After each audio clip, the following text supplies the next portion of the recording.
Olá, muito boa noite a todos. Sejam muito bem-vindos a mais um webinar da Escola de Pós-Graduação em Saúde e Gestão, da qual faço parte. Começaria por vos agradecer a vossa forte adesão e participação nas nossas formações. É de facto incrível. Hoje contamos com mais de 2.000 inscritos. Obrigada uma vez mais. Em seguida, apresentar-me. O meu nome é Dina Salvado, sou farmacêutica. Muitos de vós também já me conhecem, faço parte desta escola. É um gosto estar convosco aqui uma vez mais a moderar este webinar, SOS Pele em Risco, Feridas, Queimaduras e Pele do Idoso. Em relação ao tema de hoje, a idade e o envelhecimento são fatores que podem condicionar a saúde da pele, que pode tornar-se mais vulnerável a determinadas lesões, como as feridas, as queimaduras, as úlceras de pressão, desculpem. Isto são situações com particular relevância no caso da população geriátrica e então para ajudar as equipas das farmácias a dar o seu melhor aconselhamento quando estas situações surgem ao balcão da farmácia, desenvolvemos este webinar em parceria com a Bayer. Teremos hoje aqui o valioso contributo da nossa oradora enfermeira Gabriela Albuquerque, formadora de longa data da escola com muita experiência nesta área.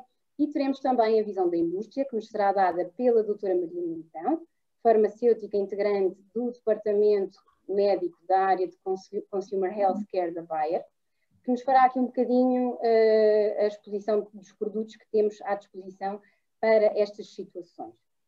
Antes de começarmos, lembrava-vos, como já é habitual, que podem e devem, ao longo de toda a sessão, deixar as vossas questões na zona do Q&A, a zona de perguntas e respostas, em baixo no vosso ecrã, e que depois iremos responder na parte final da sessão.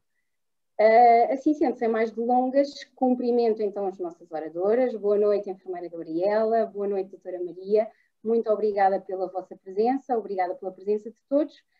Enfermeira Gabriela, passo-lhe então a palavra, o palco é seu. Bom webinar. Boa noite. Boa noite, quero agradecer o convite que me fizeram e vou rapidamente passarmos ao nosso tema de hoje, que é, sem dúvida nenhuma, SOS a pele do idoso e os cuidados que temos com a pele. Começando exatamente porque o que é a pele? A pele é, sem dúvida nenhuma, o maior órgão do corpo que existe. Ele funciona como uma barreira protetora, termorreguladora, também sensação extremamente...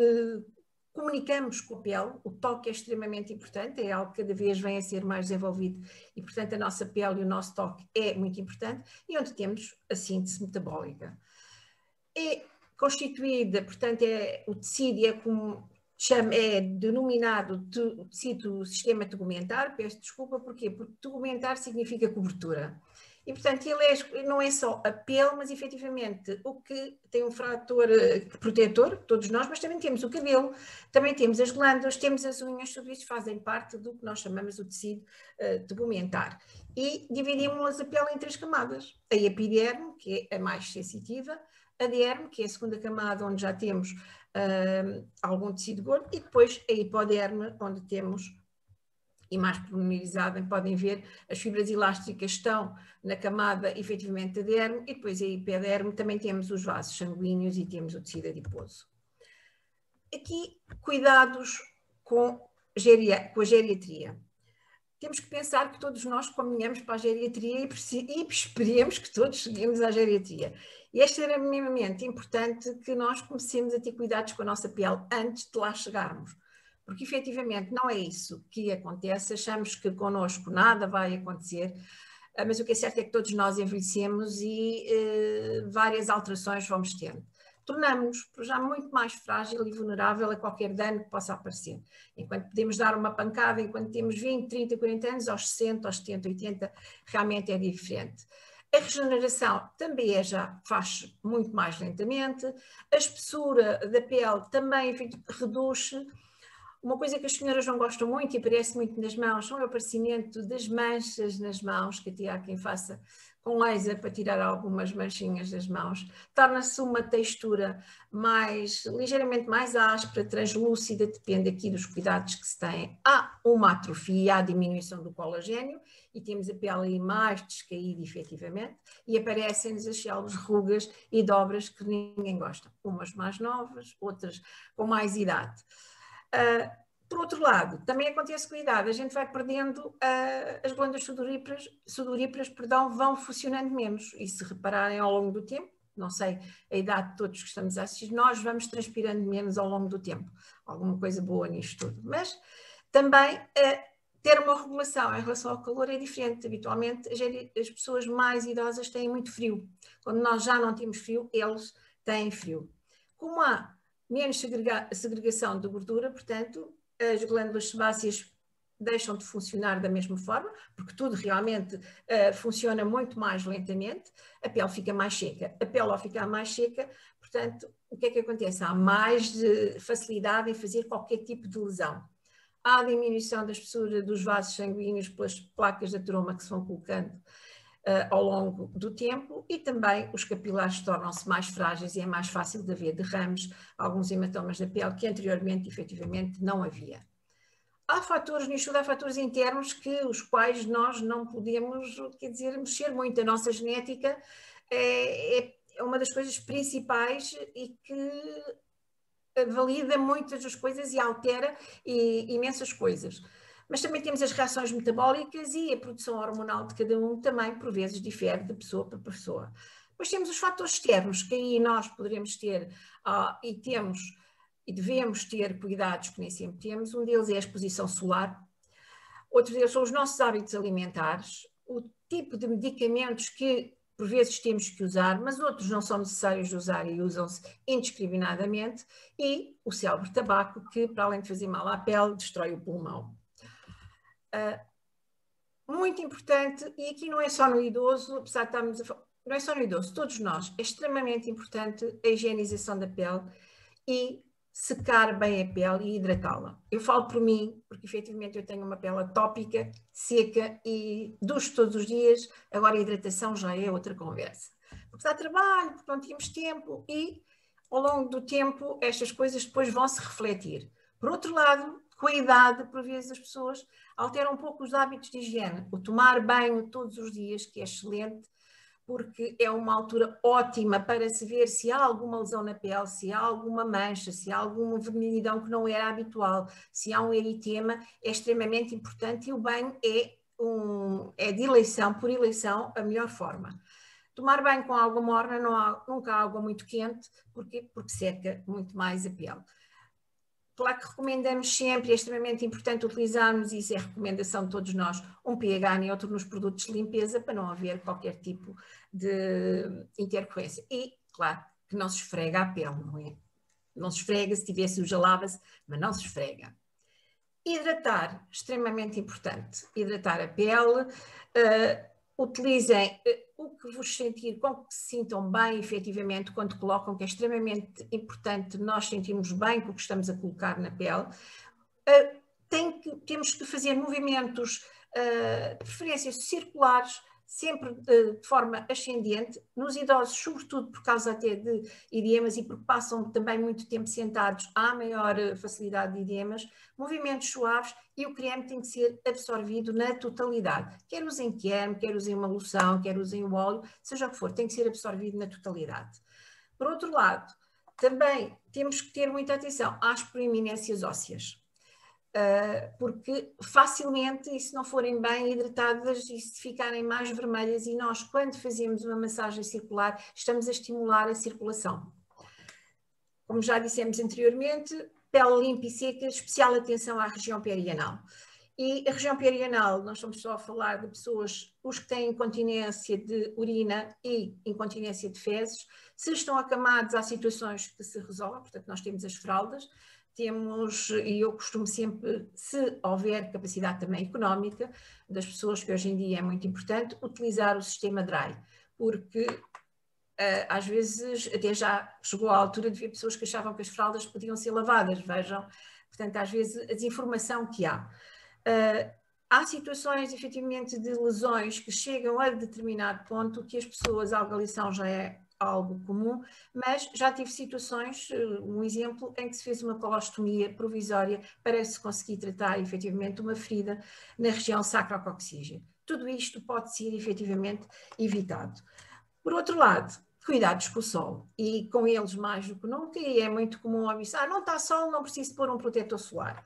Isto acontece com todos os idosos, efetivamente, eu tenho 2 em casa, é chapa 33, passa a expressão, não me levem a mal. É importante um boné, os óculos de sol, que também já são recomendados às crianças para proteger dos raios solares, isto é extremamente importante. Roupa confortável, não muito apertada, é importante. Atenção aos adesivos que se colocam, se há alguma lesão, se o que é, porque as pessoas podem fazer reação. E, por incrível que pareça, nós recomendamos às vezes muito os siliconados para não fazer lesões. Também há quem seja alérgico. Isto é, e apesar de termos uma panóplia de coisas ao nosso dispor, temos sempre que ter atenção e ir de encontro ao que é melhor para a pessoa que nós temos. E temos que ir conhecendo. Atenção às unhas, que é outra das coisas que às vezes se esquecem, cortadas a direito, limadas, e os adornos, porque pode haver edemas, podem-se perder ou podem provocar lesões. Garantir sempre um ambiente seguro, e aqui quando eu falo com um ambiente seguro é estar bem iluminado. Nós temos que evitar tudo o que possa provocar acidentes, e não só os protetores dos móveis, evitar ter tapetes, carpetes, porque podem tropeçar efetivamente a andar, podem usar canadianas ou não, ou andarilhos, ou terem dificuldade porque não querem ainda usar nada disso. Proteger as partes pontiagudas, portanto, dos nossos armários, dos nossos móveis, não podemos fazer todos, obviamente, alguns já que são redondos. Outras das coisas, se estiver acamado, utilizarmos efetivamente grades na cama, mas grades que eles não possam sair, que é outro dos problemas, porque às vezes as pernas saem pelas grades. As roupas, como eu vos disse, o calçado tem que ser bem adaptado, não pode ser muito apertado, mas também não pode ficar largo, porque também pode provocar depois quedas. Extremamente importante, quando se pode, nós claro que temos os elevadores, a nível hospitalar utilizamos muito os elevadores, mas em casa às vezes é complicado ter um elevador para fazer ou levantar ou mobilizar um idoso. E o que é que se utiliza muitas vezes? É um lençol a fazer de resguardo, não o resguardo tradicional para proteger da urina, mas para mobilizar, para puxar só para a cama. Para quê? Para não haver fricção nem lesões por fricção. E uma vez mais, uma alimentação adequada, e aqui temos que fazer as frutas, os hidratos de carbono, tudo isto é importante, a proteína, que nem sempre eles comem, a hidratação, beber água, sabemos todos que por vezes é complicado porque não gostam muito de água, mas podemos sempre fazer os sumos naturais, podemos aumentar um pouco de água nos sumos naturais, evitar o mais possível os açúcares também, porque não lhes faz muita falta. E depois chegamos àquilo que nós efetivamente não gostaríamos muito, que são as feridas. E o que é uma ferida? Uma ferida, infelizmente, é o quê? A pele é um órgão contínuo. Se há uma interrupção dessa solução de continuidade, seja tecidos moles ou pele, temos uma ferida.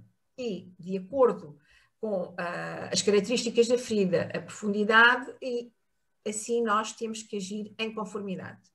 Por outro lado, a cicatrização é um papel extremamente importante e temos que saber exatamente identificar a ferida que temos, pelo menos perceber o que é que temos à nossa frente, se é uma ferida aberta, se é uma ferida fechada, se é uma ferida limpa. É importante sabermos como é que vamos cicatrizar. Há muitas formas de classificarmos as feridas relativamente à cicatrização. Podemos haver uma cicatrização, primeira intenção, segunda intenção, terceira intenção.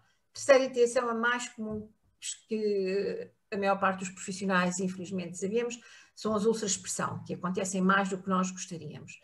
As feridas de primeira intenção é uma ferida, portanto, limpa, e aqui acontece muito a ferida cirúrgica, uma ferida é limpa, ela está uma perda mínima ou quase nenhuma de tecido, ela tem uma cicatrização rápida e raramente nos causa problemas.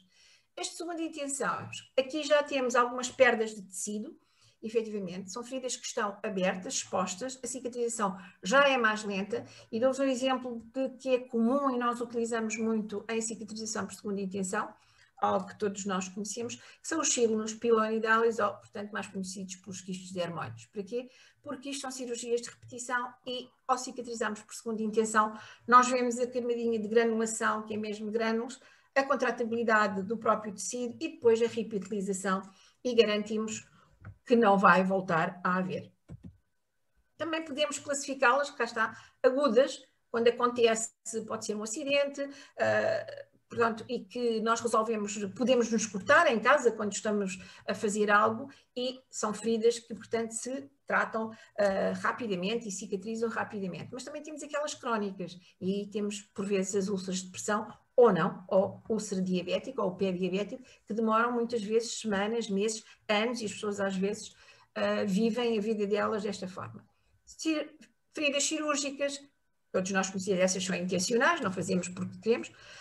As traumáticas, e que é sobretudo os acidentes, são traumáticas e há realmente situações muito graves. As abertas, também me dizer está aberto, eu já vos mostro uma imagem. As fechadas, porque também há feridas fechadas, a gente não percebe muito bem. Na imagem, no canto inferior, meu direito, vocês têm uma imagem de uma cirurgia a um apêndice, e portanto está ali impecável. Foi uma ferida aguda, ou não, provavelmente, e foi uma ferida cirúrgica, cicatrizou, e com o tempo até desaparece o local onde foi feito. Depois também temos as profundas ou superficiais, e temos contaminadas, colonizadas ou infectadas. Qualquer ferida aberta, ela está contaminada.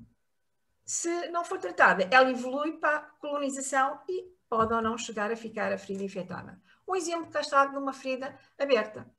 Um corte, caiu, estava algo que cortou, e portanto, mas reparem, os bordos são bordos que não estão destruídos, portanto são bordos íntegros, e de certa forma aquilo vai rapidamente, está limpo, está vermelhinha, aquilo cicatriza, que é uma maravilha. A pele, efetivamente, o que é que tem? É interrompida, e estas são as mais fáceis, e claro que não são as que nos aparecem tão facilmente. A ferida fechada, efetivamente, ela não viola a solução de continuidade, a pele mantém-se exatamente como está. Por vezes são até pancadas que podem acontecer.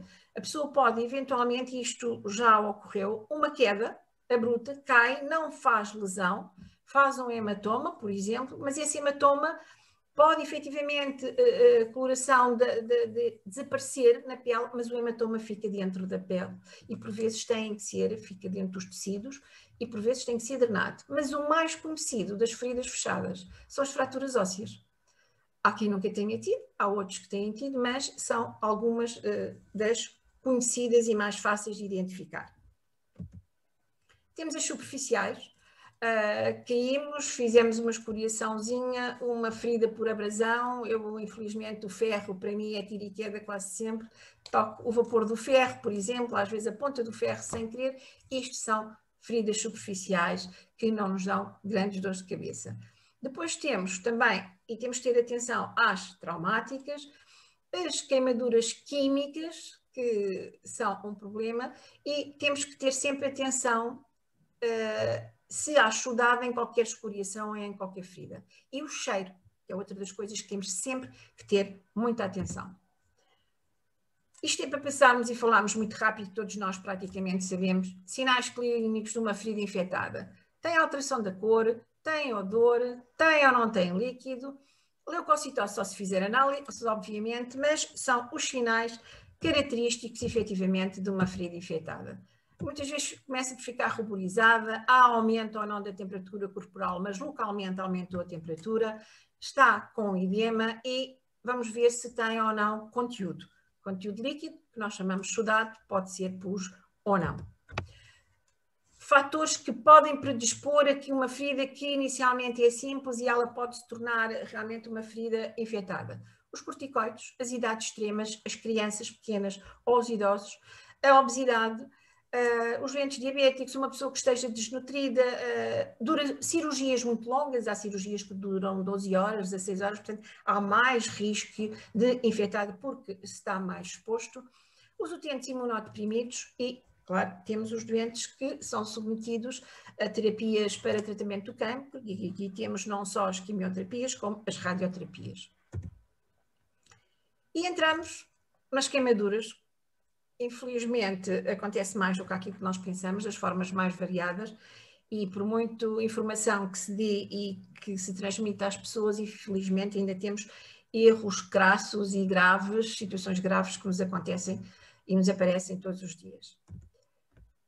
A queimadura, por definição, portanto, é uma lesão efetivamente provocada ou por uma substância química, ou por calor, ou por radiação, ou por eletricidade, apesar das mais comuns e que nós ouvimos todos os anos, é efetivamente os fogos, mas também a água fervente, os líquidos demasiado quentes, contactos, como eu vos disse há pouco, com objetos aquecidos, o ferro para mim é fatídico, por exemplo. E depois temos as menos comuns, mas que são graves, muito graves, a corrente elétrica e as químicas. Felizmente são as que acontecem menos. As crianças mais habituais e acontecem, infelizmente, mais do que pensam, o ambiente doméstico é a maior curiosidade, então a cozinha é o que eles adoram mais. E aconselhamos sempre o leite, os líquidos muito quentes e a água do banho quente. As pessoas às vezes não sabem como é que vão avaliar a temperatura da água do banho, mas uma coisa, e vou-vos dar um exemplo de situações que acontecem, e eu tive uma criança dessas, desculpem dar exemplos, uma panela de pressão começou a ferver, a mãe pegou, pôs no chão e a criança que andava de gatas sentou-se em cima da panela de pressão. Estão a ver o que acontece. Isto são momentos que uma pessoa nem se apercebe que acontece, mas acontece. Os adolescentes, manipulação de produtos inflamáveis. Lá vos eu dar um exemplo muito rápido, que não vos quero amassar. O que até hoje me fez engolir em si, que em 34 anos de profissão, foi uma criança de 9 anos, que estava a colar um carrinho, 9, sim, tinha 9 anos, estava a colar um carrinho com cola celulósica, aquilo nunca mais colava, foi pôr um isqueiro e ele queimou praticamente 90% da área corporal dele. Tinha muito mau prognóstico, lúcido, consciente, preocupação, ia faltar à escola e tinha queimado os ténis novos. Quando mudo de hospital, passado 5, 6 anos, venho a saber, o jovem sobreviveu, estava bem, tinha feito várias plásticas e sobreviveu. Como realmente as crianças têm uma capacidade de recuperação extraordinária.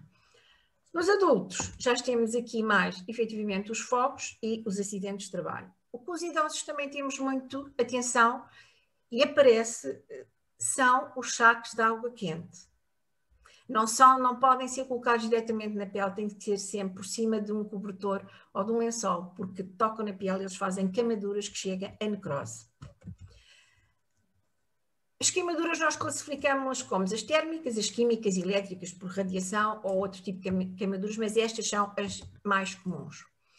E algumas conhecemos perfeitamente e que todos provavelmente já tivemos uma queimadura de primeiro grau. Atinge a epiderme, dói imenso, aquilo fica muito vermelho, dói.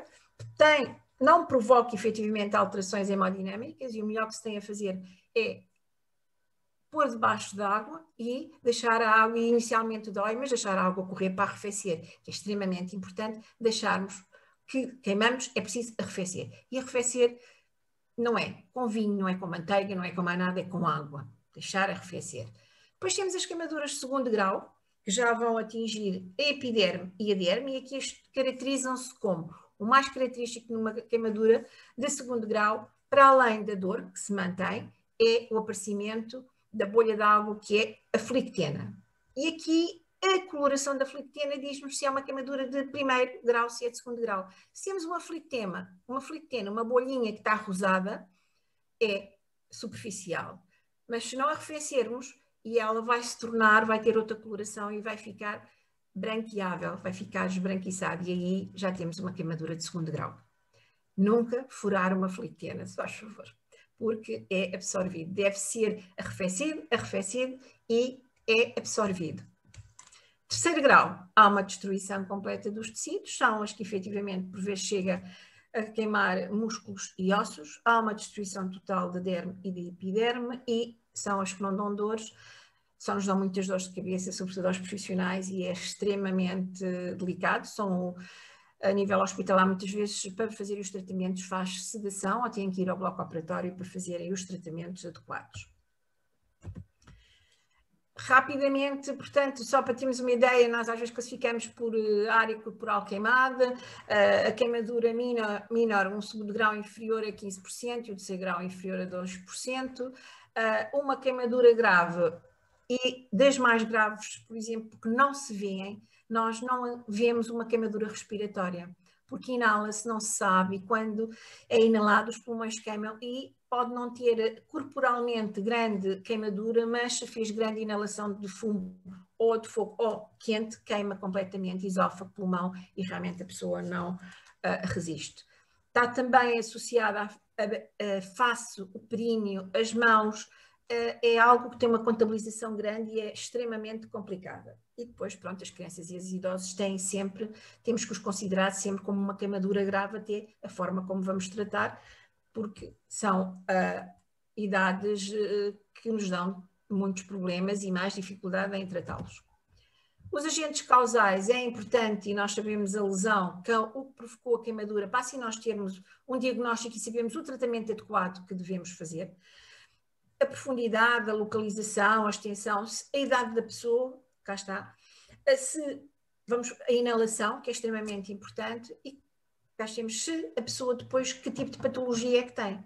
Um diabético, de certeza, nós sabemos que vai ter mais dificuldade na cicatrização do que quer que seja queimadura, seja ferida, seja aquilo que for. Portanto, uma coisa que é importante, e mesmo em termos de farmácia, como é que está e controlar a diabetes, que é outra das coisas. Eles dizem muitas vezes, está tudo bem, às vezes não está. E quando há qualquer tipo de lesão, ao princípio de infecção, a diabetes descontrola e aqui estamos com muita dificuldade depois para fazer um tratamento adequado. Claro que muitas coisas se pode fazer para prevenir, para a prevenção das queimaduras, e vamos falar mais das que estão ao nosso alcance, não vamos falar nos fogos, nas limpezas nem nada disso, mas é importante não usar fósforos nem isqueiras, atenção às fugas de gás, e portanto o gás é leve, e portanto ele sobe, devemos sempre andar rasteirinhos ao chão. Atenção, e por causa das crianças, aos utensílios virados para fora nas cozinhas, mas atenção com os idosos, às vezes perdendo sensibilidade ou com lesões da coluna que perdem a sensibilidade, caem as coisas e não se apercebem e podem realmente criar problemas, terem problemas graves. Também as demências que por vezes vão aparecendo e que as pessoas não perdem um pouco a noção do que devem fazer ou não devem fazer. Sempre fizeram aquilo e acham que podem continuar a fazer, como pegar numa panela que esteja quente para tirar do fogão, para pôr no outro lado, é fácil. Com as crianças, nunca usar as toalhas compridas, porque elas puxam, porque são curiosas. Evitar as fogueiras. O lançar papagaios é menos comum, mas está novamente, aparece atenção aos postos de alta tensão e aos fios. As tomadas devemos protegê-las todas, porque às vezes a tendência para ir pôr os dedinhos a ver o que é aquilo, há um choque elétrico e sempre que alguém fica agarrado a uma tomada, portanto ninguém vai lá tocar, tem que ser afastado com um pau ou algo de borracha. A preparação do banho, que como a maior parte ainda da nossa população não sabe, põe-se água fria e vai-se pondo água quente para aquecer. Melhor forma para medir a temperatura da água. Para quem nem sempre se pode comprar efetivamente termómetros, o cotovelo é um excelente termómetro, porque se o nosso cotovelo sentir que a temperatura é agradável, está boa a água para dar banho à criança. Ainda há relativamente pouco tempo, uma colega de profissão tinha uma criança, tinha o bebê, portanto passou o ano que podia estar com a criança e estava efetivamente no infantário. Foram dar banho à criança, esqueceram-se da temperatura da água e a criança ficou queimada na maior parte do corpo. Infelizmente eu não sei o desfecho, porque foi algo que incomodou e é algo recente, por isso vejam, isto ainda acontece. Não manipular álcool ou outros produtos inflamáveis junto ao fogo, todos nós sabemos. Atenção com micro-ondas. Os micro-ondas, se nós sobreaquecermos os alimentos, às vezes distraímos, não sabemos se já clicamos, explodem. E às vezes deixamos lá uma colher por acidente lá dentro, aquilo faz faísca e explode e temos um fogo em casa e é complicado.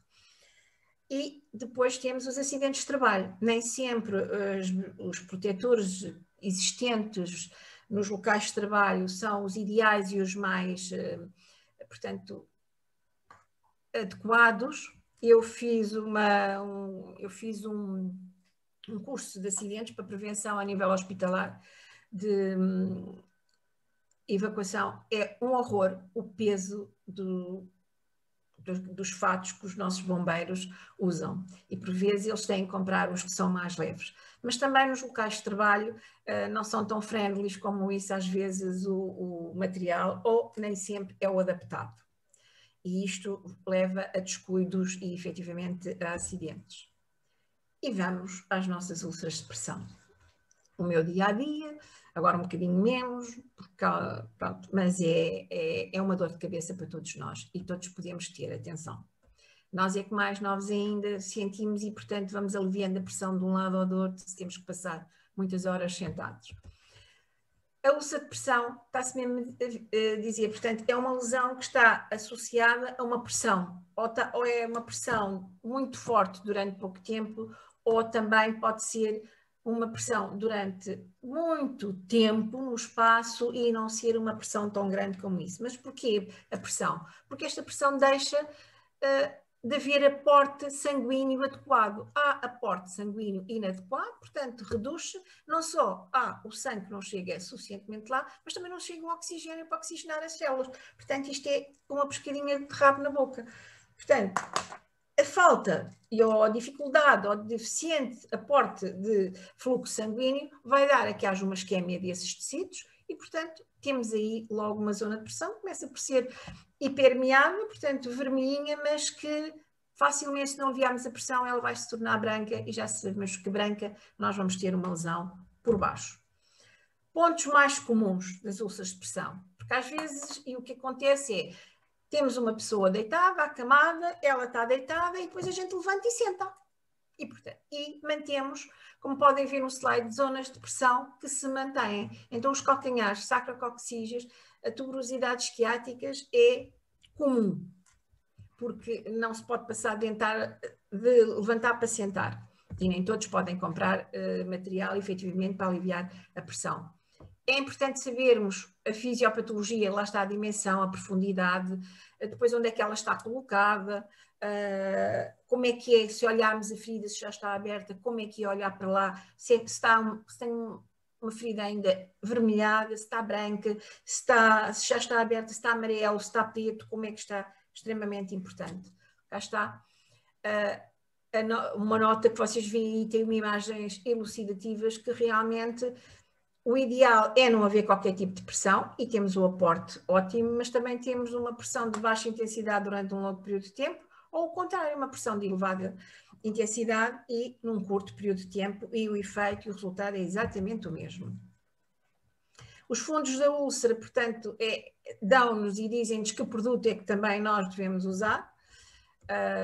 Vocês não chegam na farmácia, espero eu, nunca verem úlceras pretas ou as úlceras realmente de tecido amarelo. Esperemos só ver as de hipotelização ou vermelhas. Importante, se mesmo que tiver ligeiramente, portanto, já haver interrupção da solução de continuidade, o cheiro diz-nos logo alguma coisa. O odor é extremamente importante. Atenção que todas as feridas crónicas estão contaminadas. Todas. O ideal para sabermos qual é o micro-organismo era fazer biópsia tecidular, mas no nosso país, infelizmente, ainda não se faz porque economicamente não é muito acessível. Temos que ter atenção a tudo o que os fatores que vão impedir a cicatrização da ferida, para além de a pessoa ter déficit proteico, de ser anémico, ter doenças associadas, é extremamente, os locais, efetivamente, e fatores agressivos, se são nas zonas esquiáticas ou não.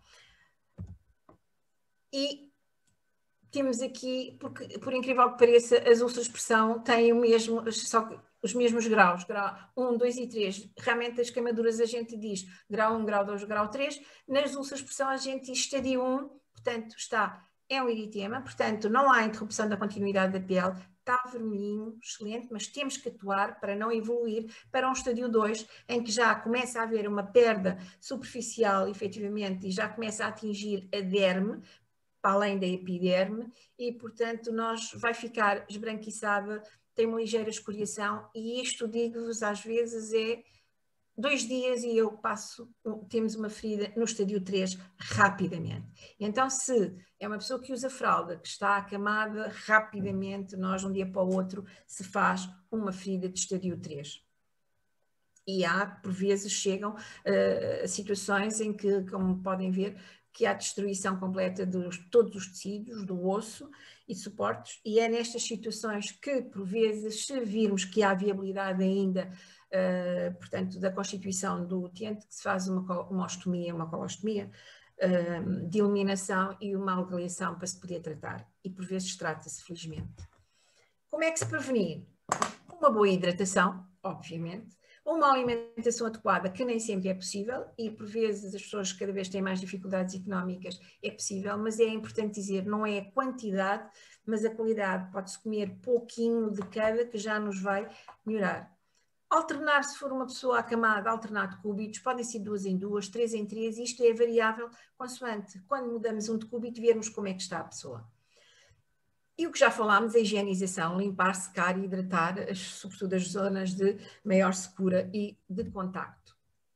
Objetivos de um tratamento de feridas: conforto, minimizar a dor, que é extremamente importante, e as pessoas às vezes esquecem-se da dor e há tratamentos que doem. Prevenir que qualquer ferida, efetivamente, ela infecte e evitar que haja futuras lesões, porque podem ser e podem recidivar. A terapêutica, efetivamente, das feridas vai depender de como, se eu tenho uma ferida superficial ou não superficial. E claro que temos o tratamento local, que é o que é mais comum, é o que é que nós devemos efetivamente incidir no local, e posteriormente o sistémico, já para outras áreas. Sempre tenham atenção, que é uma coisa que eu falo imenso, à dor. Nós podemos minimizar a dor e nunca devemos dizer, porque nós sabemos quando um tratamento dá dor porque a pessoa queixa-se, é prevenir, isto vai doer, mas depois passa. Mas podemos aconselhar um analgésico que esteja habituado a fazer, não vamos prescrever, mas analgésico de venda livre, que efetivamente podem prevenir e fazermos mais confortavelmente para nós e para o utente o tratamento. O odor é algo que incomoda muitas pessoas e que socialmente traz problemas, e às vezes traz o isolamento e hostilização. Isto acontece também a nível hospitalar, não é só em domicílio, no nível hospitalar também acontece. Uma vez tive uma situação que estava de tal maneira infectada que a senhora teve que ficar num quarto sozinha, onde havia 3 camas. Era um cheiro verdadeiramente insuportável. Tratou-se, ficou muito bem. Mas isto no domicílio, por vezes, há o isolamento das pessoas porque cheira mal e não vamos lá. Isto vou passar muito rápido. O desbridamento é extremamente importante e o desbridamento deve ser, o ideal é o autolítico. O que é o autolítico? Eu tenho que manter a minha ferida úmida, mas não deixá-la com umidade. Devo ter a umidade necessária para cicatrizar. Pronto, vantagens. É seletivo, é muito menos agressivo, menos doloroso, mais económico. A desvantagem: há mais probabilidade de infecção e é mais lento. Pronto. Mas o objetivo, efetivamente, de limparmos a ferida, temos que sempre limpar a ferida com a menor força mecânica possível. As feridas podem ser limpas e devem, inicialmente, o que se deve limpar sempre, pode ser com água corrente, por incrível que pareça, pode ser e deve ser com água corrente. Claro que num ambiente mais profissional nós utilizamos soro fisiológico, e porque o soro fisiológico não vai interagir com nada que nós possamos posteriormente querer utilizar. Funções do penso: melhorar o conforto, evitar e prevenir os danos, ajudar na cicatrização, proporcionar, cá está, a absorção do exudado que possa ter a ferida, mas mantê-la úmida no grau de umidade para efetivamente ela tratar. E aqui está o desbridamento autolítico, se ele mantiver efetivamente o leito da ferida com o nível de umidade suficiente. Costumo sempre dizer, se utilizarmos eventualmente algum penso, até 2/3, quando a ferida, ou há a repassar o penso que está a absorver o exudado, ao fim de 2/3 de estar manchado o penso, é para retirar, não pode estar mais porque está saturado e então aí já é prejudicial. Prevenir o isolamento térmico, permitir as trocas gasosas, claro, impermeável às bactérias, e quando retiramos não pode ser traumático, porque se é traumático eu estou a colocar e a fazer mais uma lesão, sobretudo a nível da pele circundante.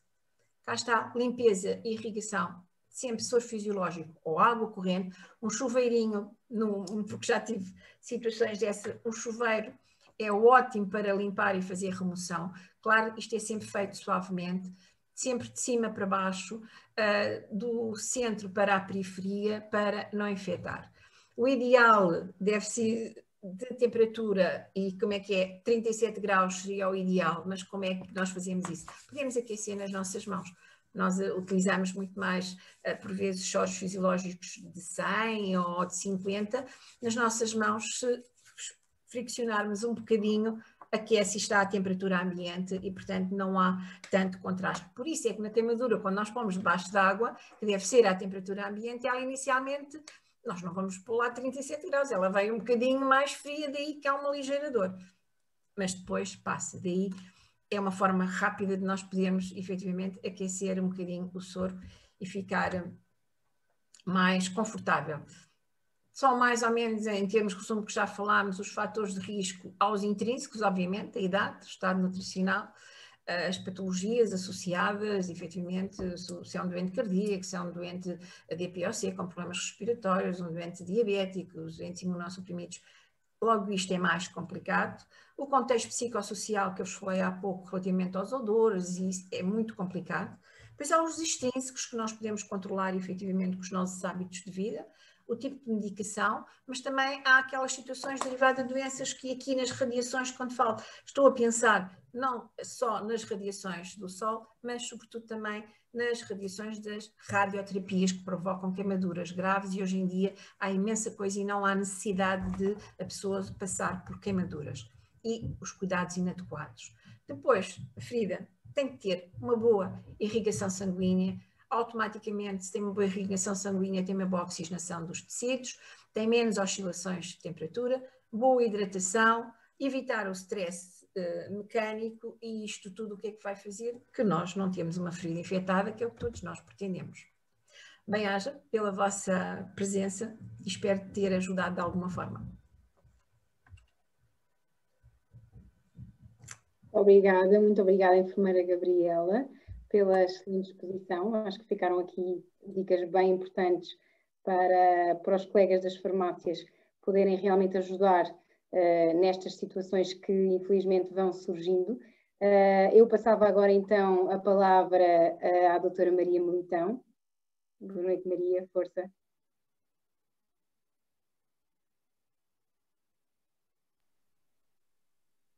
Muito boa noite a todos. Antes de iniciar a minha apresentação, não posso deixar de agradecer à enfermeira Gabriela, em nome da Bayer, pela excelente apresentação, deu-nos dicas super importantes e que acredito que serão de utilidade de todos, né, também na farmácia. Agradecer também a adesão que tivemos a este webinar, foi com enorme satisfação que percebemos o vosso interesse neste tema e esperamos que seja útil. Gostávamos então de falar aqui nas feridas, queimaduras e pele do idoso. Mas antes de falarmos sobre este tema, gostávamos de falar um bocadinho sobre a ciência por trás de Bepanthen.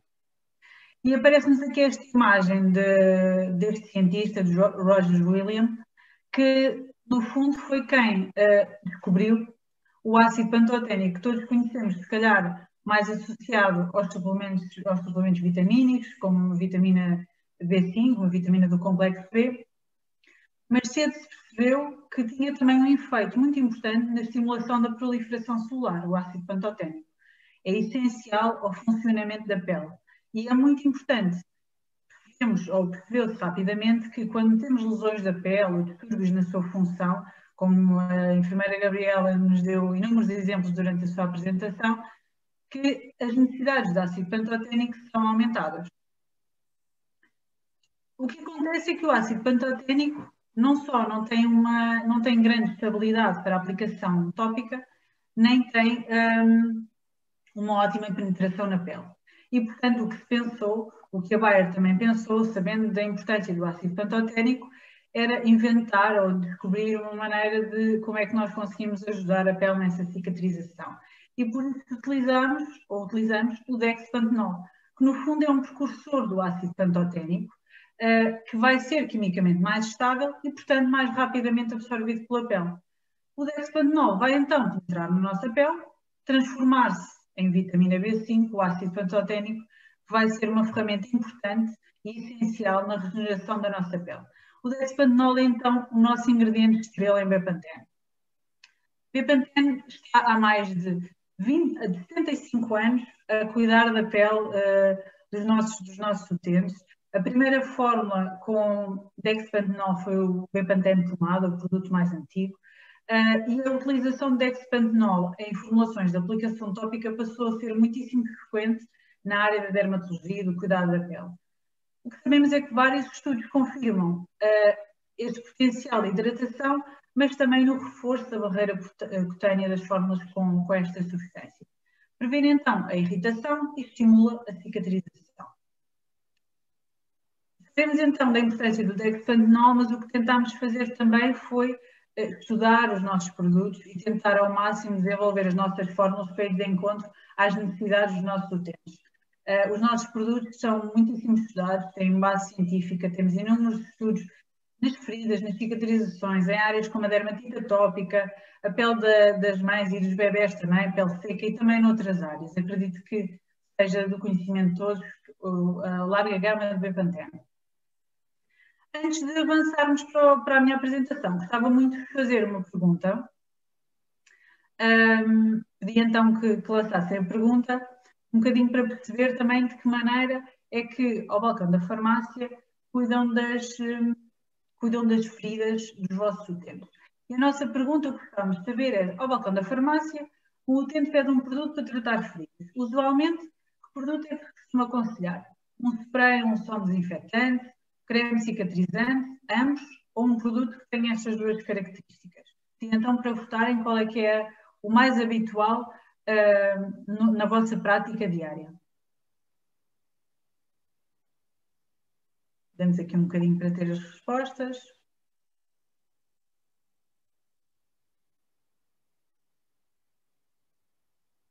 Já está quase a terminar o tempo. E acho que já podemos avançar com as respostas. A esmagadora não, mas pelo menos a grande maioria utiliza ambos, ou seja, um creme cicatrizante e um spray desinfetante. 33% também referem que utilizam um produto destas duas características, mas a maioria diz-nos que utilizam um produto com as duas características. Obrigada pela vossa participação. E gostávamos agora de falar das feridas, em primeiro lugar. Acredito que conheçam Bepanthen Plus, que é o produto da gama Bepanthen. Peço desculpa. O produto da gama Bepanthen indicado para a cicatrização e desinfecção de feridas. E o que nós acreditamos e o que queremos em Bepanthen é que todas as feridas tenham o melhor tratamento em todas as fases do processo de cicatrização. E para isso é importante também nós percebermos como é que funciona este processo de cicatrização. E se nós olharmos o processo de cicatrização de uma ferida, podemos dividi-la em 3 fases. Uma primeira fase de inflamação, uma segunda de proliferação e outra de remodelação. Nesta primeira fase de inflamação, é muito importante ou essencial a parte da desinfecção. É quando nós precisamos de dar a desinfecção da ferida. E na parte da proliferação e de remodelação é quando começa a haver a cicatrização da nossa ferida. E é importante então utilizar produtos, utilizar ferramentas que nos permitam apoiar a pele neste processo de cicatrização em todas as suas fases. Como vos disse atrás, tentamos sempre suportar os nossos produtos com evidência científica e com estudos. E o que percebemos é que Bepanthen Plus, que tem dexpandenol e também a clorohexidina, que é um antissético, mostrou eficácia antibacteriana e antifúngica in vivo. E o que percebemos também foi que a utilização destes 2 produtos em conjunto, o dexpandenol e a clorohexidina, são mais eficazes do que quando utilizados em separado, ou seja, têm uma eficácia aumentada. Por isso, para o tratamento das feridas, esta combinação acaba por ter uma eficácia superior no tratamento das feridas. Falando então mais em detalhe do Bepantene Plus. Bepantene Plus é o único medicamento não sujeito à receita médica do mercado que desinfeta e cicatriza sem arder. Ele é um creme refrescante, não gorduroso e é rapidamente absorvido. É muito importante ter um creme incolor, não deixa resíduos, porque vai permitir avaliar a cicatrização e a evolução da cicatrização da nossa ferida. É também indicado para todos os tipos de pele, mesmo os mais sensíveis, e realmente esta combinação única de clorohexidina e dexpandenol são importantes para impedir a infecção e atuam sinergicamente no tratamento das feridas. E claro, um tratamento das feridas num só passo que acaba por ser muitíssimo mais conveniente para os nossos utentes. E queria lançar mais uma pergunta, antes de passarmos ao próximo tema. A segunda pergunta que vos faço é: em que situações recomendam Bepantene creme? O Bepantene creme recomendam-no para úlceras de pressão, para feridas ou para queimaduras solares e domésticas? Gostávamos de saber em que situações é mais habitual recomendarem o Bepantene creme. Podem então votar na vossa opção.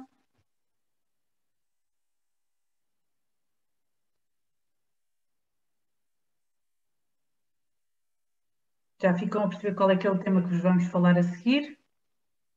Já abrimos aqui um bocadinho iremos aqui um bocadinho a página e acho que já podemos ver as respostas. Em que situações recomenda Bepantene creme? E 74% recomenda para queimaduras solares e domésticas. E, efetivamente, uma das indicações do Bepantene creme é para queimaduras, mas também pele usada. O nosso Bepantene creme é uma emulsão óleo em água e, mais uma vez, nós temos evidência científica de que este tratamento com emulsões óleo em água, com 5% de dexpandenol, como é o caso de Bepantene creme, mostrou melhorar a cicatrização de uma pele usada. E quais é que são as características do nosso produto? Como expliquei, é uma formulação óleo em água. Significa que este produto tem uma maior quantidade de água para permitir também uma sensação de frescura e alívio na pele queimada, no caso, quando estamos a falar de queimaduras.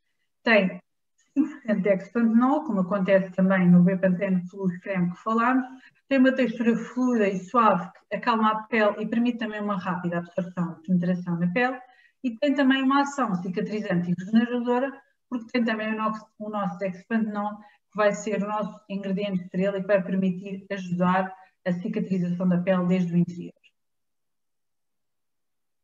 E por último, gostávamos de lançar mais uma pergunta, a última.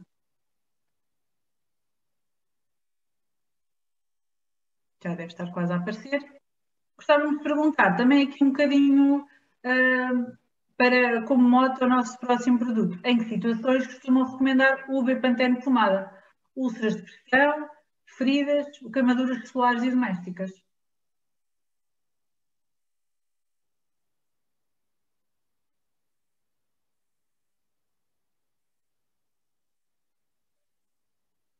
Vamos aguardar só mais um bocadinho. E acho que podemos avançar com as vossas respostas. Então, em que situações costumam recomendar Bepantene pomada? A maior parte responde que recomenda para úlceras de pressão, 77%. Avançamos então para apresentar o Bepantene pomada. E gostávamos de, já também, um tema introduzido pela enfermeira Gabriela, e gostávamos de falar aqui também no Bepantene pomada, mas também na geriatria, especificamente nas úlceras de pressão. Efetivamente, como a enfermeira Gabriela já muito bem explicou, a pele do idoso tem necessidades e características muito específicas e por isso precisa de cuidados específicos para as suas necessidades. E acaba por ser um dos órgãos que sofre maiores transformações à medida que a idade avança. As úlceras de pressão são um síndrome geriátrico que tem uma prevalência enorme. 10% dos doentes hospitalizados desenvolvem úlceras de pressão. E se estivermos a falar em doentes, em pessoas em unidades de cuidados continuados, este número sobe para 30%. As úlceras de pressão são localizadas na pele, são normalmente sobre uma proeminência óssea. A enfermeira Gabriela já nos explicou muitíssimo bem como é que se desenvolvem e como é que, o que é que são, no fundo, estas lesões. E causam um sofrimento enorme, porque são muitas vezes de difícil tratamento, e realmente é importantíssimo sensibilizarmos também para estas lesões e para como é que as podemos evitar de alguma maneira. Há inúmeros fatores de risco, a mobilidade, o facto de haver menor mobilidade e, portanto, mais horas e mais tempo na mesma posição, o estado mental, a nutrição, muito importante, também já referido na apresentação anterior, e também a pele e o cuidado na pele. Este síndrome geriátrico, estas úlceras de pressão, além dos custos humanos pela dor enorme que causam e pelo desconforto para quem desenvolve estas lesões, tem também custos enormes para os utentes e também, em muitos casos, para o Serviço Nacional de Saúde. São feridas de muito difícil tratamento, que muitas vezes levam a maiores readmissões hospitalares, aumento dos dias de internamento e, no final, os custos humanos e económicos também são imensos. E, infelizmente, a prevalência é realmente muito significativa. A Direção-Geral de Saúde publicou o Plano Nacional de Segurança para o Doente e um dos pontos importantes deste Plano Nacional de Segurança para o Doente é precisamente as úlceras de pressão. Quais é que são os nossos objetivos? Um dos objetivos estabelecidos pela Direção-Geral de Saúde é que 95% das instituições do Serviço Nacional de Saúde implementem práticas que permitam avaliar, prevenir e tratar as úlceras de pressão. E estabeleceu também como objetivo, em 50%, reduzir o número de úlceras de pressão desenvolvidas nessas instituições. E a missão da Direção-Geral de Saúde acabou por transformar-se, decidimos juntar-nos também a Bepantene a esta missão, sendo que a maior parte das úlceras de pressão podem ser prevenidas e evitáveis, 95% das úlceras de pressão podem ser evitadas se tivermos em conta todos os cuidados que devem ser tidos com a pele, e Bepantene quis juntar-se a esta missão de prevenção das úlceras de pressão. E como é que nós podemos fazer esta prevenção das úlceras de pressão? Em primeiro lugar, saber identificar as zonas críticas onde podem ser desenvolvidas, que também já vimos nas imagens na apresentação anterior. Zonas onde haja zona dos calcanhares, zona do cotovelo, muitas vezes a zona do cóccix também é uma zona comum de desenvolvimento de úlceras de pressão, e devemos cuidar dessa pele com especial cuidado. É importante a nutrição da pele, dar ingredientes à nossa pele que permitam a regeneração e o cuidado adequado dessa pele, como é o caso do dexpandenol, como falámos atrás, ou para a vitamina B5. Fórmulas com elevado teor de gordura, que acabam por conferir reforçar a função barreira da pele, e obviamente agentes de cicatrização que vão promover os mecanismos naturais de cicatrização. E estas devem ser zonas onde devemos aplicar fórmulas específicas e que tenham estas características para precisamente prevenir o aparecimento de úlceras de pressão. Falando especificamente de Bepantene pomada, também temos evidência científica da capacidade e das indicações do Bepantene pomada, e sabemos que o tratamento com dexpandenol, uma pomada com dexpandenol, como é o caso do Bepantene pomada, melhorou não só a reparar a barreira cutânea, que é muito importante no caso das úlceras de pressão, como estamos a falar numa ótica de prevenção, e também a hidratação do estrato córneo. Por isso, o dexpandenol mostrou diminuir as perdas de água transepidérmica e também uma maior hidratação e redução da vermelhidão. Apresentando-nos então especificamente o Bepantene pomada, que eu acredito que já conheçam também, que tem, neste caso, temos uma formulação água em óleo, ou seja, é uma pomada que tem uma porcentagem elevada de gordura, que vai permitir uma proteção e cicatrização profunda da pele.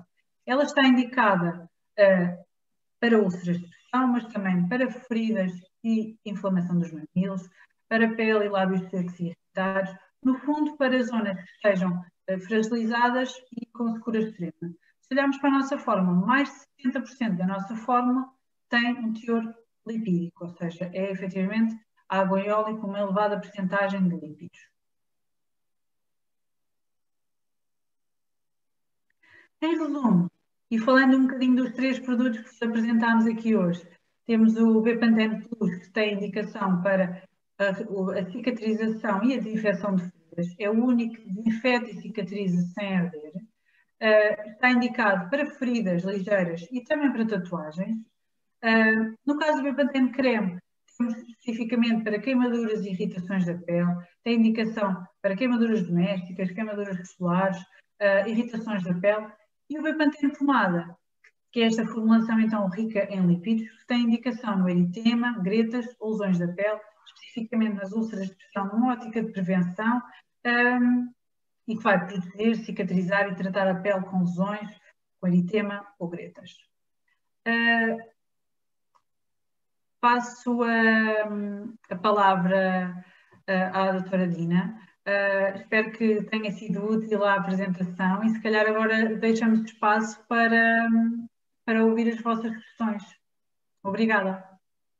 Muito obrigada, Maria, muito obrigada pela excelente exposição. Também aqui um reminder para os colegas, que às vezes são tantos produtos que é sempre bom, e eu lembro-me dos meus tempos de farmácia, que realmente é sempre bom termos aqui umas notas sobre os produtos que temos disponíveis, porque quanto melhor os conhecermos, melhor os sabemos aconselhar nas devidas situações.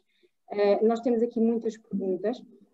Eu ia então agora passar a fazer aqui a reunião dos vários temas. Se calhar começava por aqueles temas mais relacionados com o tratamento, com a questão. Temos aqui muitas perguntas sobre pensos, e eu iria começar por passar aqui à enfermeira Gabriela relativamente a este tema. Se realmente os pensos devem ser utilizados e em que situações, podemos recomendar a utilização de pensos nas feridas, e também algumas perguntas a perguntar se realmente as feridas devem cicatrizar ao ar, em que situações é que é mais vantajoso deixar ao ar ou colocar um penso também. No fundo, temos aqui vários sobre esse tema. Acho que ainda temos mais uma. Estão-me a ouvir? Desculpe. Estamos a ouvir. Tenho aqui a cicatrização, desculpem, é que tenho várias e assim que faço a compilação. A cicatrização deve ser feita com uma ferida tapada, mantendo o ambiente úmido. Ao ar, a cicatrização faz-se de forma anormal. Qual a sua opinião? Ou seja, no fundo aqui, explicar um bocadinho esta questão do ar, do tapado. Enfermeira Gabriela. Eu utilizo um penso e deve ser utilizado um penso sempre que há uma interrupção na solução de continuidade. Tenho uma ferida que efetivamente está aberta e há aqui algumas coisas que é importante. Como é que é a pessoa que está à nossa frente? Porque há pessoas em que eu recomendo que façam limpeza e desinfecção, pronto, há necessidade. Podemos pôr o caso, portanto, da doutora Maria Militão, que disse... Acho produtos aqui, alguns eu ou não conhecia e fiquei a conhecer e foi muito bom conhecê-lo, mas as pessoas por vezes acham que ao ar não é bem a mesma coisa e então querem um penso e às vezes é completamente contraindicado. Se uma ferida efetivamente tem uma solução de continuidade, mas imagine, é uma escoriação. Numa escoriação a gente limpa, desinfeta e não tem necessidade de pôr um penso. Agora, se for uma escoriação pequena, agora imaginem que é uma escoriação, o indivíduo que cai de uma moto e faz uma escoriação por uma lesão por derrapagem. Não, eu aí não posso deixar aquilo estar a cicatrizar ao ar.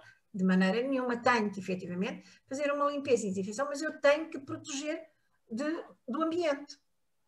Sempre que há interrupção ou perca de tecido, ainda que seja menor, é necessário fazer um penso. Portanto, utilizar o produto que acharem mais conveniente, mas é necessário colocar um penso para proteger. Uma queimadura, posso dar um exemplo, por exemplo, uma queimadura de grau 1 não, obviamente, ninguém vai para o penso. E agora tem uma queimadura de grau 2 superficial, tem uma flictena íntegra. O que é que eu faço? Se eu tenho uma pessoa que é cuidadosa e em que eu digo, olha, deve arrefecer, mas eu, por norma, e por os anos todos que tenho de experiência, em todas as queimaduras de grau 2, superficiais ou não, há coisas que pergunto sempre. Na superficial, arrefeceu com o quê? Pôs água, o que é que fez? Porque a maioria há uma grande tendência para furar a flictena. E muitas vezes chega-nos a uma flictena que está íntegra, a outra que não está íntegra, não tem nada que saber. Nós temos que colocar penso numa situação dessas. Também rapidamente, e depois, dependendo do que se utiliza, numa queimadura, por exemplo, de grau 2 superficial, ela recupera rapidamente, se a pessoa tiver devidos cuidados. Mas depois temos que ver, tem cuidados de higiene adequados, sabe proteger, porque depois temos que fazer todo este ensino. E muitas vezes a resposta que obtemos, mas é melhor pôr um pensinho, onde o penso, efetivamente, não está já indicado. Não está. Vou dar um exemplo que me aconteceu ontem, por exemplo. Um indivíduo que tinha efetivamente, num trabalho, cerrou a ponta do dedo indicador. E chegou efetivamente, pronto, não foi suturado, não quis fazer nada disso, nós conseguimos emendar muito bem aquilo, ficou muito bonitinho. Eu ontem, isto depois temos alguma durabilidade, não vamos ver todos os dias, colocamos um penso, vemos 2 em 2 dias, dependendo do material. E ontem chegou-me e já tinha camada de pele, porque depois a nova camada de pele vai afastando a outra que realmente já está desidratada e que não serve e que se remove facilmente. E eu disse, isto está ótimo para andar ao ar. O que é que tem que fazer? Higienize, hidrate bastante bem e deixe andar ao ar. Mas eu acho que é melhor ter um pensinho porque está mais protegido. E foi difícil, e é preciso fazer, mas ao ar, efetivamente, cicatriza muito mais rapidamente. Pode higienizar melhor, lava as mãos, seca muito bem e põe um creme até absorver completamente e isso vai cicatrizar no instante e vai ficar ótimo. Isto é muito importante de nós conseguirmos, e por vezes as pessoas acham que o profissional de saúde tem sempre que colocar um penso, porque se só for uma coisinha assim não está a fazer bem o seu trabalho. Não é verdade. Nós temos um fator educativo tremendo. Eu ainda aqui, para a enfermeira Gabriela, temos aqui várias perguntas sobre prevenção das úlceras de pressão. Quais as zonas onde deve ser colocado um creme hidratante gordo para prevenção das úlceras de pressão? Quer que eu diga? Nós temos que hidratar a pele toda, sem exceção. Agora, especial atenção, os calcânios, a face interna dos joelhos, as zonas esquiáticas, por incrível que pareça, os pavilhões auriculares, que fazem feridas e lesões gravíssimas. Ao longo de, se for uma pessoa emagrecida, ao longo da coluna vertebral é extremamente importante, porque fazem necroses nessas zonas todas, porque chega-se a ver realmente todas aquelas proeminências ósseas, fica tudo, ou sim, às vezes é só pele e osso. Hidratar o corpo, mas com especial atenção nas proeminências ósseas e nas zonas em que pode haver mais pressão. Região nadegueira, reparem, se tiverem decúbito dorsal, tem a região nadegueira, tem os calcânios, tem a face interna dos joelhos, tem os cotovelos, tem os ombros, portanto, tem outra das situações que se calhar não imaginam. Extremamente importante no acamado dizerem para proteger a região da nuca. Há zonas de necrose na nuca. Posicionam as pessoas, mas não lhes viram a cabeça. Isto é extremamente importante, mas se a pessoa se levanta, está muito tempo sentado, região sacrococcígea, lá está, o calçado, hidratar sempre, muito bem.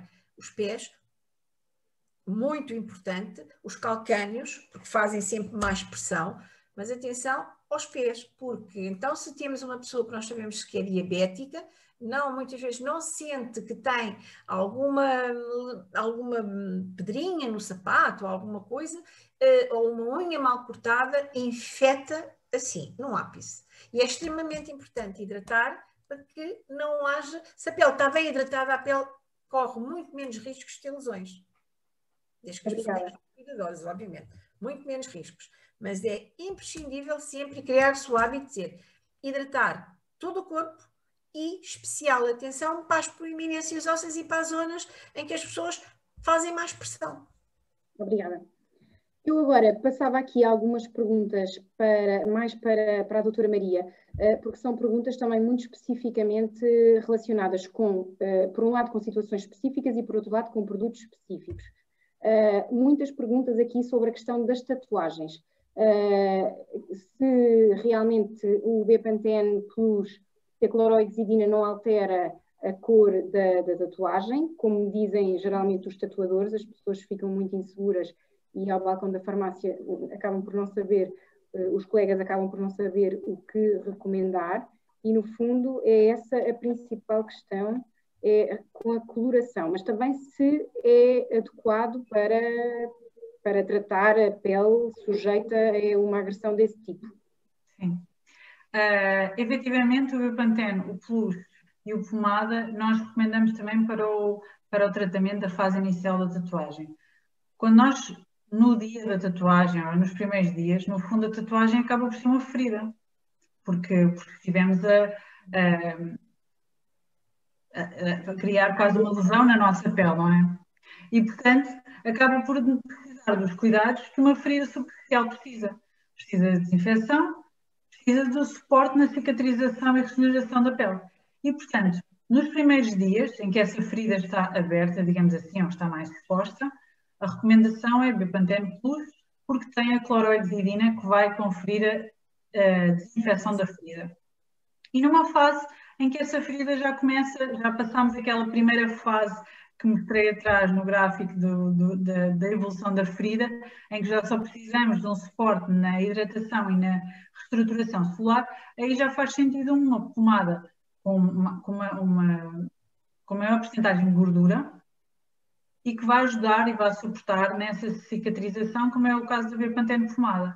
No caso da descoloração em relação à clorohexidina, o Bepantene Plus é muito utilizado em tatuagens e até é recomendado por tatuadores. O que acontece é que a tinta da tatuagem, quando se faz uma tatuagem, ela fica na derme. E no caso do Bepantene Plus, a clorohexidina acaba por ir até à epiderme. Portanto, o que acontece é que essa descoloração não vai acontecer, porque não vai haver interação entre a clorohexidina e a tinta da tatuagem. E esta é uma utilização que é feita não só em Portugal, como em todos os países onde Bepantene Plus é comercializado, e efetivamente nós não temos reporte de qualquer tatuagem que tenha sofrido alteração da cor por essa interação. E o motivo é só esse, efetivamente não vai haver interação porque estão em zonas da pele diferentes. Obrigada. Outra situação que está aqui a ser muito perguntada é relativamente às gretas dos mamilos. Se o Bepantene pomada, ao ser colocado nas gretas dos mamilos, é seguro para, neste caso, para o bebê? Maria? Sim. O Bepantene pomada tem essa indicação, o Bepantene pomada e o Bepantene creme, sendo que uma fórmula com um elevado teor de lípidos acaba por ser mais indicado se estivermos a falar no tratamento da greta do mamilo. E ele é seguro para utilizar em mulheres grávidas, muitas vezes até se faz essa aplicação com ótica preventiva, mas também depois de já ter a greta formada. E ele é seguro para utilizar em mulheres que estejam a amamentar e é seguro para o bebê. A única recomendação que fazemos é, no caso de haver um grande excesso no mamilo na hora da amamentação, retirar o excesso, mas é segura a amamentação e a utilização de Bepantene pomada. Sim, essa era outra questão. Era se realmente, quando aplicado na greta do mamilo, deve ser retirado antes de dar de mamar. Então, nesse caso, a indicação é mais retirar se houver excesso. Se não houver excesso, também não é necessário lavar. Não é necessário lavar antes de começar a amamentar. Qualquer das maneiras, se tiver uma grande quantidade de pomada, aí será conveniente sempre retirar o excesso. Mas é seguro para a utilização com o bebê. Se a pele estiver apenas hidratada, no fundo, se não tiver uma grande quantidade de pomada no mamilo na hora da amamentação. Certíssimo. Bem, eu tenho aqui também agora muitas perguntas sobre um produto que não foi aqui falado, mas dado o número elevado de perguntas, acabava por passar a ti também, Maria, que é o Bepantene eczema. Qual a posologia e modo de administração do Bepantene eczema? Se pode ser usado em bebés? Também aqui uma outra pergunta, se pode ser colocado sobre as pálpebras, que já foi solicitado ao balcão e surgiu essa dúvida. E no fundo é isto. O Bepantene eczema é um tema que não falámos, mas que se calhar começa à altura também da dermatite atópica, com a chegada da primavera, chega aqui, com a chegada do calor, é a altura de começarem a aparecer as lesões de eczema.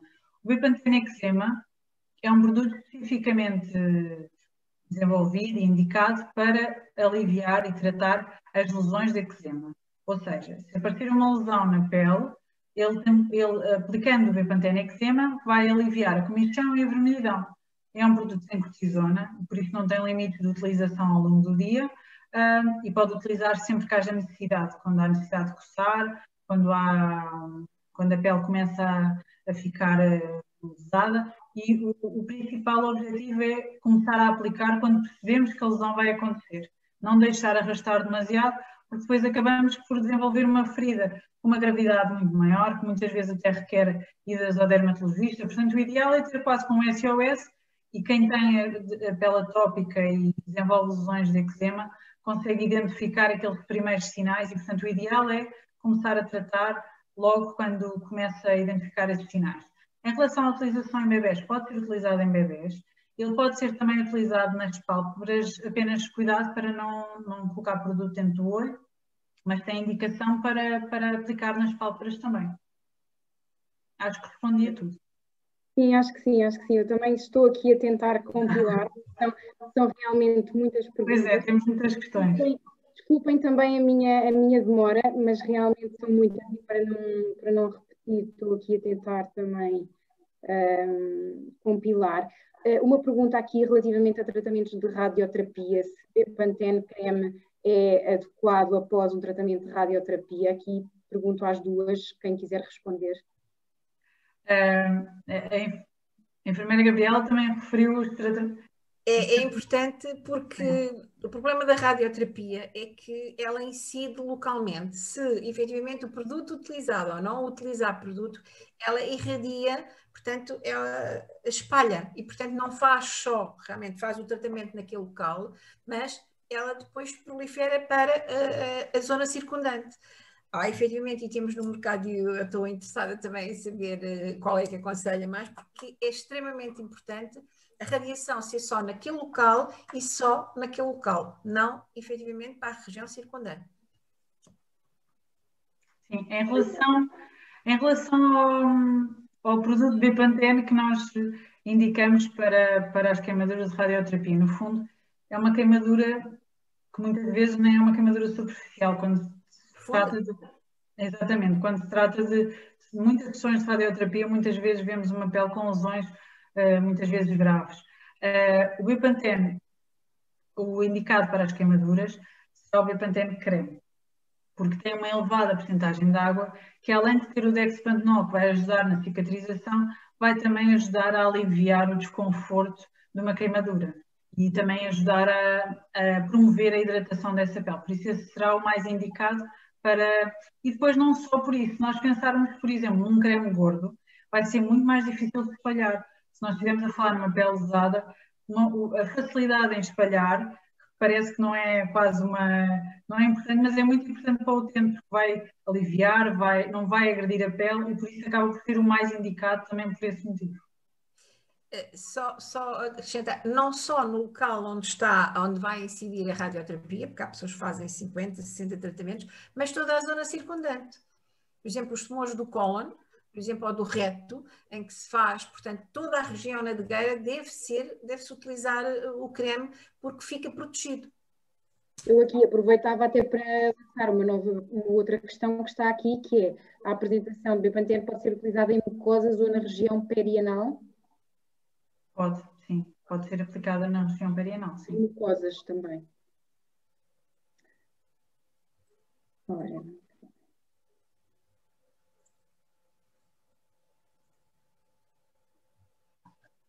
Continuamos a receber muitas perguntas. Sim, continuamos. Sim, É um excelente sinal. É verdade. Aqui uma pergunta, talvez um bocadinho mais polémica, não sei. Na opinião da senhora enfermeira Gabriela, em que situações pode ser adicionado um creme com antibiótico em complemento com a limpeza, desinfecção e creme cicatrizante? Isto, o antibiótico, é realmente uma questão que surge muito. As pessoas até pedem muito ao balcão da farmácia. Eu compreendo realmente as dúvidas dos colegas. Eu nunca recomendo, nem o antibiótico não deve ser utilizado. O antibiótico, para ser utilizado corretamente, efetivamente tem que fazer primeiro uma análise local, mais que não seja, faz uma colheita de exudado, como eu disse há pouco, não é o ideal, aparece contaminado, mas já nos dá eventualmente algum micro-organismo. Agora, recomendar uma pomada com antibiótico e mais alguma coisa? Não. O antibiótico efetivamente deve ser sistémico, porque o que ele vai fazer localmente é muito pouco ou nada. Eu nunca recomendo isso, sinceramente. Acho que não. Deve sempre ver primeiro, então, ver o que é que se passa naquela ferida, o líquido, ou pode ser só um líquido seroso que sai, mas efetivamente em grande quantidade. E imaginem que, por sinal, o antibiótico que está lá, a pessoa é alérgica e não sabe. Como é que é? Vai sobrar para quem? Para a pessoa que efetivamente cedeu. Eu nunca faria isso. Nós devemos sempre proteger-nos, fazermos o nosso melhor, mas proteger-nos sempre. Obrigada. E hoje em dia facilmente se faz uma colheita. Uma dúvida também aqui relativamente às feridas, queimaduras, úlceras de pressão, no fundo tudo isto, estamos a falar no fundo de uma ferida. Se podemos aplicar o Bepantene nestas situações quando não haja pele, ou seja, se estiverem mesmo em carne viva. Se quiser, enfermeira Gabriela. Acho que não há realmente, é assim, se está sangrante, quer dizer, eu primeiro tenho que fazer uma hemostase, porque a sangrar ninguém vai aplicar, primeiro tenho que fazer uma hemostase, ver o que é que está a sangrar, mas estar em carne viva pode não estar a sangrar e é suscetível de se pôr, efetivamente, a poder aplicar um creme. Não sei se concorda, doutora Maria. Sim, acho que é muito importante aqui o papel de quem está a avaliar a lesão, não é? Uma ferida aberta pode significar também muita coisa, não é? Ou seja, pode ter uma lesão já muito profunda, que até requer outro tipo de cuidado. De qualquer das maneiras, havendo essa avaliação e sendo uma ferida mais superficial, mesmo não tendo uma camada de pele, pode aplicar-se, sim. Se não se importa, eu vou só a uma coisa que se calhar as pessoas... Os cortes nos dedos, que por vezes aparecem, as pessoas querem alguma coisa, querem qualquer coisa, um corte no dedo, o que é que faço? E estás a pode-se efetivamente, e sugeria nessas situações, efetivamente, Bepantene Plus, não me engano, tem a clorexidina e o Bepantene, mas os cortes nos dedos, as feridas incisas nos dedos, devem sempre recomendar para serem observadas, porque facilmente se cortam tendões nos dedos. E isto depois é muito complicado, porque eu posso até falar por experiência própria, fui segurar um lavatório que estava a cair e cortei 2 dedos, o indicador e o polegar, e não dei conta, efetivamente. E o que é certo é que não cortei um tendão por uma unha negra. E não sei se têm ou fazem ideia, o polegar da mão direita, na minha profissão, dá 25% de incapacidade total. Portanto, podemos efetivamente, eu acho que é lavar, pode sempre lavar, sem dúvida. Desculpa, eu estou agora a lavar sem dúvida. Se aquilo está a sangrar, pode efetivamente pôr o Bepantene Plus, porque tem a clorexidina e tem o Bepantenol, tudo bem, mas recomendar a ida ao hospital ou a um centro onde há um médico para ver se efetivamente há alguma lesão em algum tendão ou não. Também podem sempre pedir para mexer os dedos. Se mexer os dedos e não sentir nada ao espasmo, tudo bem, fiquem mais tranquilos. Mas cuidado com os cortes e as incisões e as feridas incisas nos dedos. Bem, muito obrigada. E aqui já estamos aqui a aproximar-nos da hora limite para o nosso webinar. Agradeço muito, mas não nos é possível realmente responder a todas as questões. Claro que também da nossa parte fica aqui a disponibilidade de resposta, no caso de quererem endereçar as vossas perguntas, quer à Bayer, quer à escola. Assim sendo, dava por terminado o webinar. Muito obrigada às nossas oradoras pela sua participação, pela vossa disponibilidade também. Obrigada também a todos os participantes. Um agradecimento muito especial à Bayer também por esta iniciativa de realização deste webinar. A escola, aqui na minha pessoa, neste caso, continua convosco, com mais formação para as vossas equipas. Estejam atentos e inscrevam-se. E boa noite, bom descanso para todos e continuação de um bom trabalho. E obrigada. Até já. Boa noite a todos, muito obrigada. Obrigada.